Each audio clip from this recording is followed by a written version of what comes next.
host of Let's Talk Teens, Dr. Kela Henry, board-certified family medicine physician, speaker, and award-winning author. Southern-born from Georgia and now practicing in the Atlanta area, Dr. Kela is a self-made, savvy, and trusted doctor.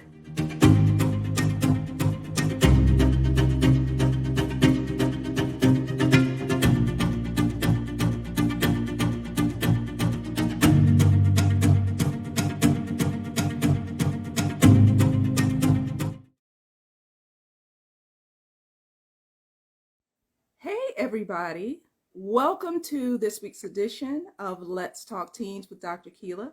And of course, I am your host, Dr. Kela, board-certified family practitioner, speaker, and award-winning author of your favorite book, Nia and the Numbers Game, A Teenager's Guide to Education, Relationships, and Sex.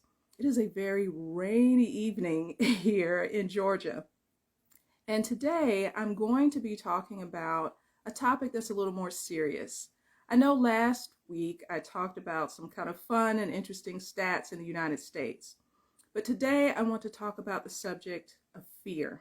This is something we have all dealt with and do deal with in life, so let's talk about it. Now, fear is defined as the unpleasant emotion that is caused by the presence of danger or the perceived presence of danger.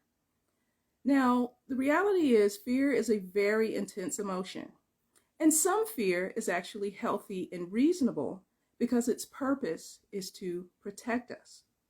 However, fear can have a damaging effect on our mental health if we wind up fearing things that aren't truly dangerous. So let's give a couple of examples. Say, for example, you're afraid to speak up and raise your hand and give your opinion or give an answer in class because you fear that you'll be teased or you'll give the wrong answer. Or say a young man may fear rejection if he stands up to go and ask out a young lady that he's interested in. So how do we face our fears? It's a fact of life, and we do, after all, have to deal with it. So first of all, when it comes to facing your fear, step one is deciding what this thing is that you fear. Is it truly scary and risky, or is it just scary? So for example, I have a family member who is afraid to fly on airplanes.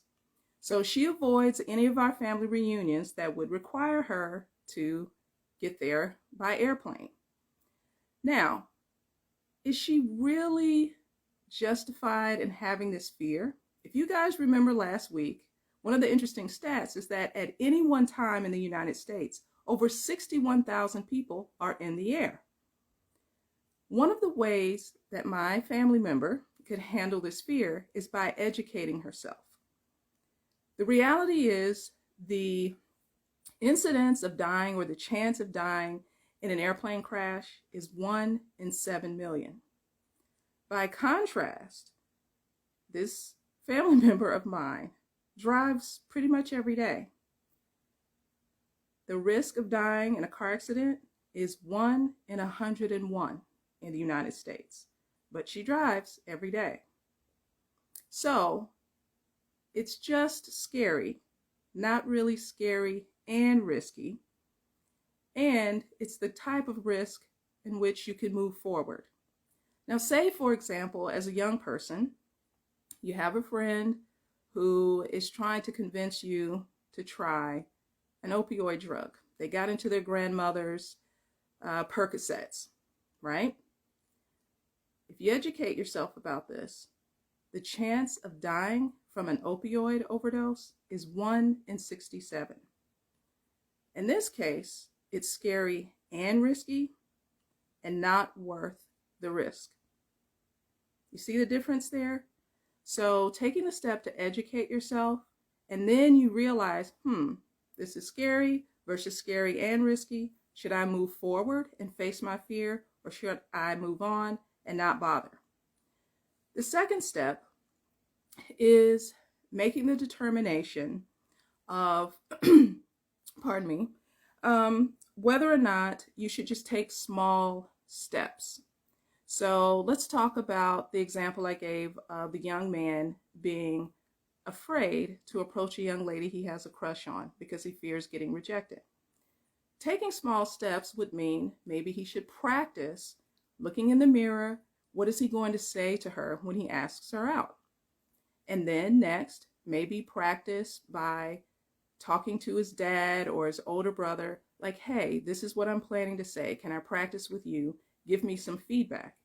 Or perhaps even if he has a sister, a female relative, and say, hey, would this work if a young man asked you out this way? And then finally, perhaps even using his phone to practice what he's going to say, to watch his posture, to make sure that he looks confident. And then finally, just asking the young lady out. Because after all, this is something that's just scary, not scary and risky. What's the worst that could happen? She says no, right?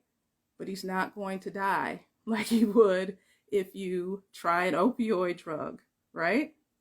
Or you have a 1 in 101 chance of dying by getting in your car every day.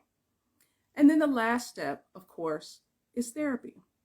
If you get to a point where your fears are really holding you back from reaching your potential and you feel really, really stuck, then that's why we have our mental health professionals. So let's go over this again when it comes to dealing with fear and facing it. 1, recognize your fear and determine, is what you're afraid of really scary and risky or just scary? What's the worst that could happen?